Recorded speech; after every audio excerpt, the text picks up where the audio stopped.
So இந்த model இன்றைக்கி நம்ம பார்க்கலாம். ரொம்ப ரொம்ப சிம்பிளான சம் தான் இது. ஒரு 4 கேஸ் இருக்கும். அந்த 4 கேஸ் நீங்கள் தரோவாக மைண்டில் வச்சுக்கிட்டாலே உங்களுக்கு ஈஸியாக உங்களால் அந்த சம்மை பண்ண முடியும். இந்த ஒர்க்மேன் காம்பன்சேஷன் ரிசர்வ்ங்கிறது அட்மிஷன், ரிட்டையர்மெண்ட், டெத் எல்லாத்துக்குமே காமன் தான். என்ன ஒரே ஒரு சேஞ்ச் என்னென்னா, அட்மிஷனில் அமௌண்ட்டை ஓல்டு பார்ட்னர் மட்டும்தான் பிரித்து தரணும். ரிட்டையர்மெண்ட், டெத்தில் அமௌண்ட்டை ஆல் பார்ட்னர்ஸ்க்கு பிரித்து தரணும். மற்றபடி அமௌண்ட்டு கண்டுபிடிக்கிறது எல்லாமே ஒன்று தான். யாருக்கு பிரித்து கொடுக்குறது மேட்டர்ஸ், எது அட்மிஷனில், ரிட்டையர்மெண்ட், டெத்தில்.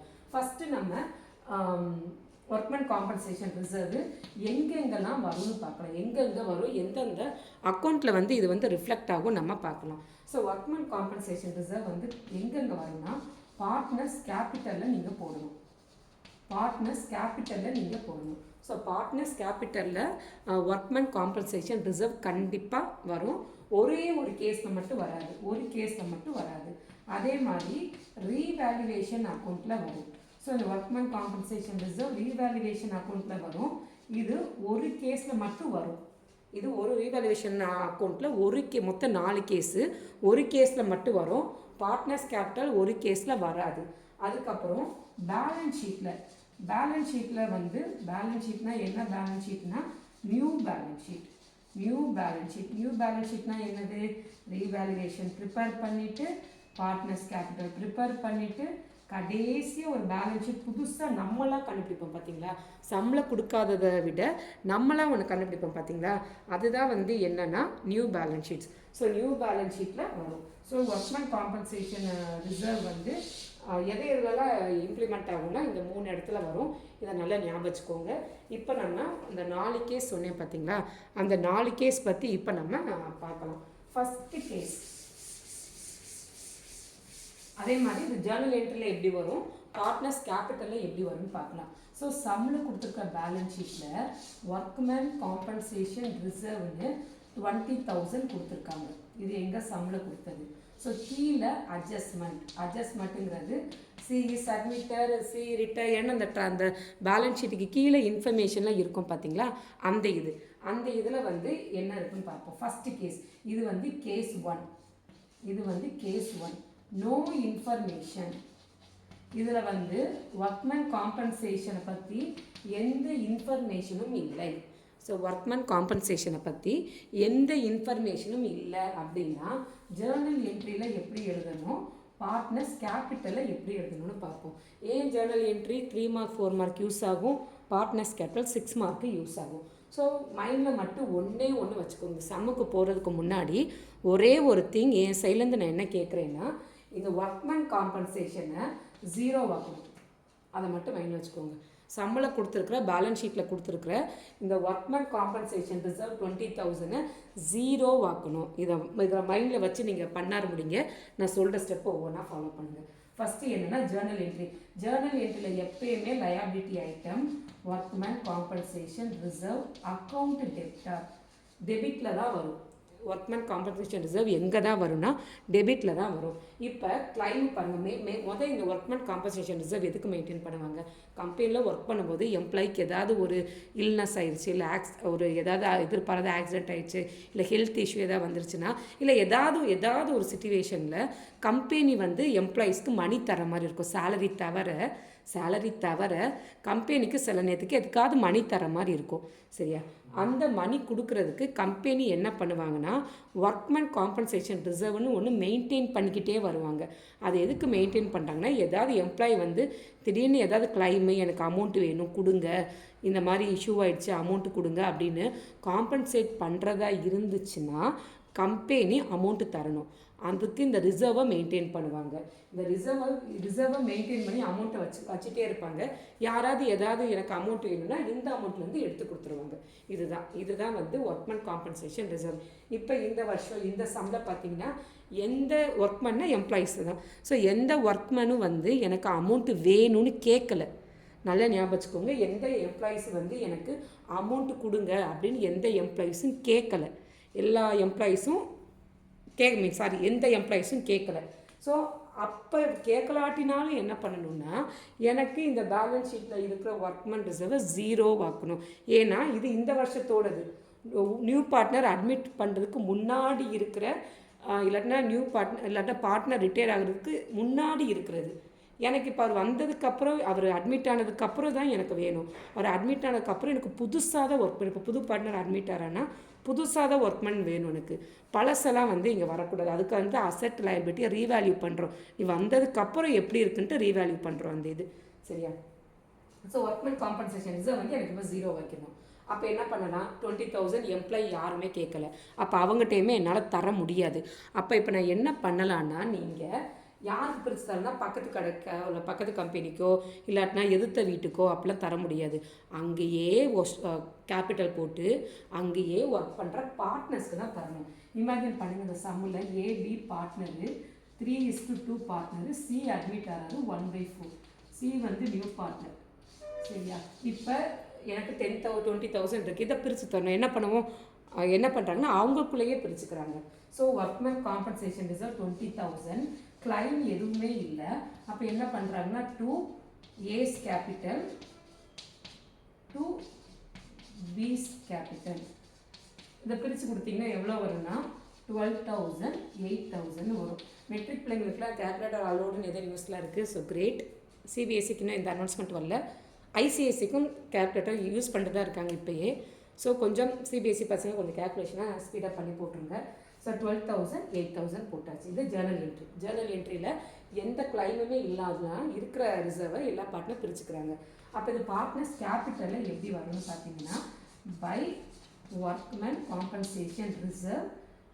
ஏக்கு எவ்வளோ, இங்கே 3 காலம் இருக்குங்க. இங்கே ஏ பி சி. சி புது பார்ட்னர் வராது. அப்போ பழைய பார்ட்னருக்கு 12,000, இவருக்கு 8,000. இதுதான் வந்து நோ இன்ஃபர்மேஷன் வந்தால் உங்களுக்கு அக்கௌண்டிங் ட்ரீட்மெண்ட். நோ இன்ஃபர்மேஷனாக இதுதான். இருக்கிறத பார்ட்னர் பிரித்து கொடுத்துருங்க. அப்படியே வந்து பை சைடு போட்டு அமௌண்ட்டை கொடுத்துருங்க. இதுதான். இப்போ நம்ம செகண்ட் கேஸ் பார்ப்போம். செகண்ட் கேஸ் என்னன்னா அட்ஜஸ்ட்மெண்ட்டில் ஒர்க்மேன் காம்பன்சேஷன் கிளைம் இல்லைன்னா ஏதாவது ப்ரொவிஷன் ஏதாவது வார்த்தை ஒர்க்மேன் காம்பன்சேஷன் ரிலேட்டடாக இருக்குன்னு வைங்க. இமேஜின் இது வந்து ஒரு 4,000 இமேஜின் பண்ணுங்கள். இப்போ ஜேர்னல் என்ட்ரி எழுத சொல்கிறாங்க. என்னென்னா என்கிட்ட 20,000 கம்பெனி வச்சுருக்காங்க, அமௌண்ட்டு ரிசர்வாக வச்சுருக்கு. ஒரு எம்ப்ளாயோ இல்லை நிறைய எம்ப்ளாயோ வந்து எனக்கு இது இமேஜினரி ஃபிகர் தான், 4,000 எனக்கு வேணும்னு கேட்குறாங்க. அப்போ இப்போ என்ன பண்ணணும்னா ஒர்க்மேன் காம்பன்சேஷன் ரிசர்வ் எப்பயுமே ஃபஸ்ட்டாக போடுங்க, கிளைம் கொடுத்துருந்தா செகண்டாக போடுங்க. So workman compensation reserve account டெப்டார் 20,000 to workmen. இங்கே இந்த அட்ஜஸ்ட்மெண்ட் இருக்குது பார்த்தீங்களா, அட்ஜஸ்ட்மெண்ட்டில் வர்றது 2ன்னு போட்டுக்கோங்க. to workmen compensation claim account 4,000. அதாவது என்கிட்ட 20,000 இருக்குது. இப்போ நான் அதை 0 ஆக்குறேன். என்னென்னலாம் பண்ணி நான் அதை 0 ஆக்குறேன். ஸோ 20,000ல் 4,000 உங்களுக்கு கொடுத்துட்டேன். ஒர்க்கர்ஸ் கேட்டாங்கன்னு கொடுத்துட்டேன். வேறு ஒர்க்கர்ஸ் கேட்கல. அப்போ என்கிட்ட மிச்சம் எவ்வளோ இருக்குது, 16,000 இருக்குது. மிச்சம் என்கிட்ட எவ்வளோ இருக்குது, 16,000 இருக்குது. அப்போ இந்த 16,000 நான் என்ன பண்ணணும்னா வேறு வழியே இல்லை, நான் அதை 0 ஆக்கணும். இப்போ எனக்கு 20,000 இந்த ரிசர்வை 4,000 ஒர்க்மேன் கொடுத்துட்டேன். இப்போ 16 ஆயிடுச்சு. எனக்கு இப்போ 0 ஆக்கணும், வேறு வழியே இல்லை. என்ன பண்ணணும்னா ஏக்கும் 2Bக்கும் ஏஸ் கேபிட்டல் 2B's கேபிட்டல்னு போட்டு இந்த 16,000 இந்த டிஃப்ரென்ஸ் ஆகிய 16,000 3:2 ரேஷியோவில் பிரித்து கொடுக்கணும். ஸோ 16,000 3:2 ரேஷியோவில் அவங்களுக்கு எவ்வளோ அமௌண்ட்டு இவங்களுக்கு எவ்வளோ அமௌண்ட்டுன்னு பிரித்து கொடுத்துருங்க. ஸோ இது பார்ட்னர்ஸ் கேபிட்டலில் எப்படி எழுதணும்னா, பார்ட்னர்ஸ் கேபிட்டல் அக்கௌண்ட்டில் பை ஒர்க்மேன் காம்பன்சேஷன் ரிசர்வ். இந்த கிளைமை எழுதக்கூடாது, இவங்க பேர் எங்கே இருக்கோ அதுதான் எழுதணும். ஸோ இந்த கிளைமை எழுதக்கூடாது. நம்ம என்ன பண்ணணும்னா அந்த பேரை தான் எழுதணும். ஸோ இதை நீங்கள் கேல்குலேட் பண்ணிங்கன்னா ஒரே நிமிஷம் கேல்குலேட் பண்ணி எவ்வளோ அமௌண்ட்டுன்னு போட்டோன்னா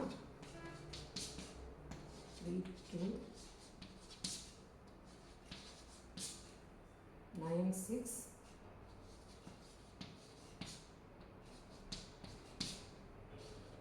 இவங்களுக்கு நீங்கள் பிரிச்சிங்கன்னா எவ்வளோ அமௌண்ட் வருதுன்னா 9,600. இது எவ்வளோ வருதுன்னு பார்த்தீங்கன்னா 6,400. நீங்கள் 16,000 3:2ல் பிரிச்சிங்கன்னா, ஸோ இங்கே நீங்கள் எழுதும்போது புது பார்ட்னருக்கு வராது. ஸோ இங்கே பார்ட்னர்ஸ்க்கு எழுதும்போது ஏக்கு எவ்வளோ வந்திருக்கு 9600, பிக்கு எவ்வளோ வந்திருக்கு 6400. ஸோ இதுக்கு மட்டும் நீங்கள் எழுதுனா போதும்.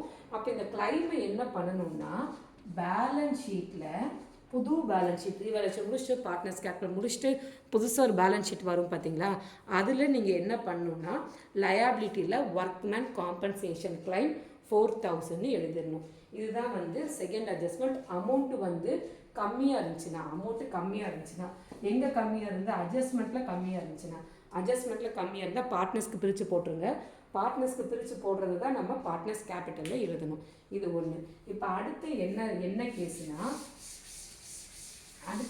கேஸுனா ஒர்க்மேன் காம்பன்சேஷன் கிளைம். இது தேர்ட் கேஸில் ஒர்க்மேன் காம்பன்சேஷன் கிளைம் வந்து 23,000 கொடுத்துருக்காங்கன்னு வைங்க.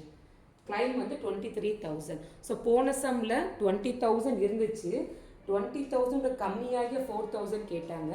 இப்போ கூட 23,000 எம்ப்ளாயீஸ் வந்து 23,000 கேட்குறாங்க. ஸோ இது என்ன பண்ணலாம், எப்பயும் போல் ஒர்க்மேன் காம்பன்சேஷன் ரிசர்வை ஃபஸ்ட்டாக எழுதிக்கோங்க. பேலன்ஸ் ஷீட்டில் இருக்கிறத ஃபஸ்ட்டாக எழுதிக்கோங்க. அதுக்கடுத்து என்ன சொன்னேன், அட்ஜஸ்ட்மெண்ட்டில் உள்ளதை செகண்டாக எழுதுங்க. செகண்டானா 2ல் எழுதணும், அட்ஜஸ்ட்மெண்ட்டில் உள்ளதை 2ல் எழுதுங்க. இப்போ பாருங்கள் டிஃப்ரென்ஸ் எங்கே இருக்குன்னு பாருங்கள். டிஃப்ரென்ஸ் கீழே இருந்துச்சுன்னா கிரெடிட்டில் வந்துச்சுன்னா பார்ட்னர்ஸ்க்கு பிரித்து போட்டுடலாம். இங்கே வந்து டிஃப்ரென்ஸ் கிரெடிட்டில் வரல. டிஃப்ரென்ஸ் எங்கே வந்திருக்குன்னு பார்த்தீங்கன்னா டெபிட்டில் வந்திருக்கு. ஸோ டிஃப்ரென்ஸ் எங்கே வந்திருக்குன்னு பார்த்தீங்கன்னா டெபிட்டில் வந்திருக்கு. டெபிட்டில் வந்தால் நம்ம ரீவேல்யூவேஷன், அதாவது எனக்கு இது என்ன மீனிங்னா என்கிட்ட இருக்கிறதே 20,000 தான் ரிசர்வ் இருக்குது. ஆனால் எம்ப்ளாயீஸ் வந்து எவ்வளோ கேட்குறாங்க, 23,000 கேட்குறாங்க. என்கிட்ட இருக்கிற 20,000 ஃபுல்லாத்தையும் நான் கொடுத்துட்டு 0 ஆக்கிட்டேன். மிச்சம் எனக்கு 3,000 வேணும். அப்போ கம்பெனி என்ன பண்ணுவாங்க, பக்கத்து வீட்டில் கேட்க முடியும், இல்லாட்டினா வேறு எங்கேயாவது அடுத்த ஆஃபீஸில் எப்போ கேட்க முடியும். 3,000 எனக்கு வந்து எக்ஸ்ட்ராவாக கேட்குறாங்க எம்ப்ளாயீஸ், கொடுங்களேன்னா கேட்க முடியாது.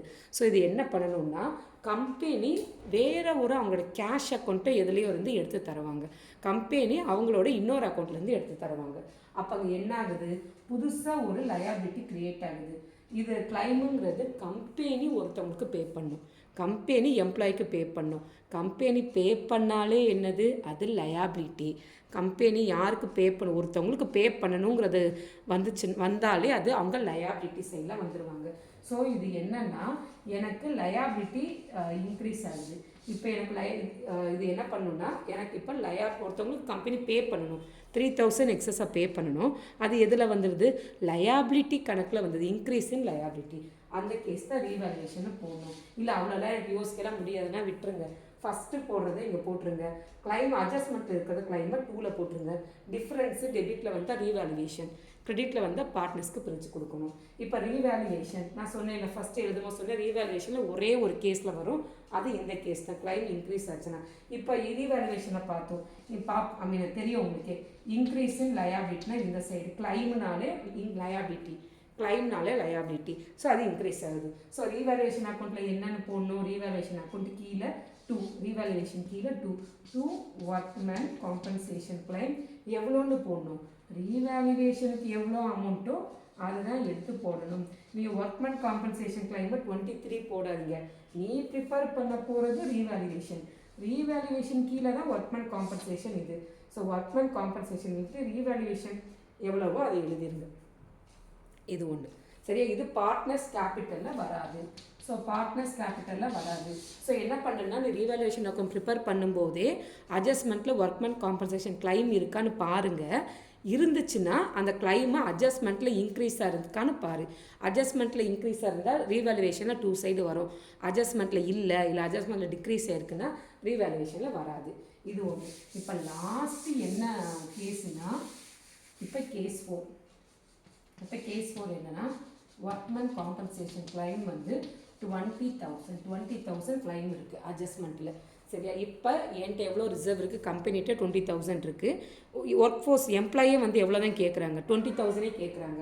ஸோ இங்கே பாரு, இது 2 எழுதிக்கோங்க. ஸோ ஒர்க்மேன் காம்பன்சேஷன் ஜேர்னல் என்ட்ரிடா, ஒர்க்மேன் காம்பன்சேஷன் அக்கௌண்ட் டெப்டா 20,000 2 எப்பயுமே அட்ஜஸ்ட்மெண்ட் இருக்க கிளைமை 2ல் போடு. ஏன்னா அந்த அமௌண்ட் எப்படி போகுதுன்னு நமக்கு காமிக்கணும். Workmen compensation claim 20,000. இப்போ டிஃப்ரென்ஸ் பாரு.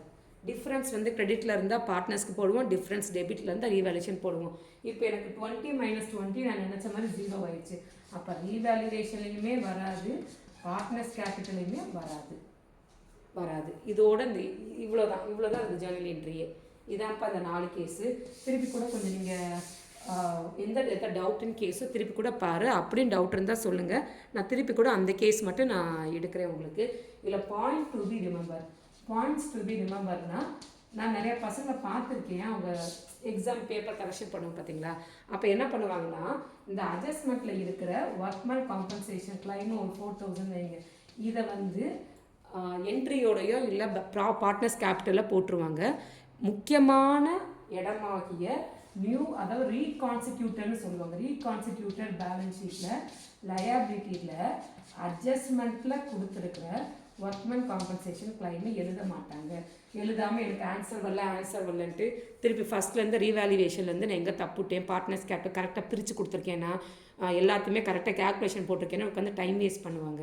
அதுக்கப்புறம் கடைசி 4,000 எடுத்து போடுவாங்க. ஸோ அது சில பேர் போட மாட்டாங்க அதுலேயே. ஸோ இதில் என்னென்னா, நீ என்ன பண்ணுறன்னா மறந்துடாமல் அட்ஜஸ்ட்மெண்ட்டில் இருக்கிற ஒர்க்மேன் காம்பன்சேஷன் கிளைமை நீ இங்கே எழுதிக்கோங்க. புது லயபிலிட்டியில் ஒர்க்மேன் காம்பன்சேஷன் கிளைம் 4,000 போட்டுக்கோங்க. இன்னும் இதில் டவுட் இருந்தால் கேளுங்க, நான் திருப்பி கூட அந்த பர்டிகுலர் கேஸ் நடத்த நான் ரெடி தான். நெக்ஸ்ட் அப்கமிங் கான்செப்ட் வந்து இன்வெஸ்ட்மெண்ட் ஃப்ளக்சுவேட்டிங் ரிசர்வ், அதுக்கப்புறம் குட்வில், ரிட்டையர்மெண்ட் டெத்தோட குட்வில், அதுக்கப்புறம் அடிக்கடி கேட்குற adjustment entry, realisation, pro rata, vendor account எல்லாமே நம்ம கவர் பண்ணலாம். Thank you, by.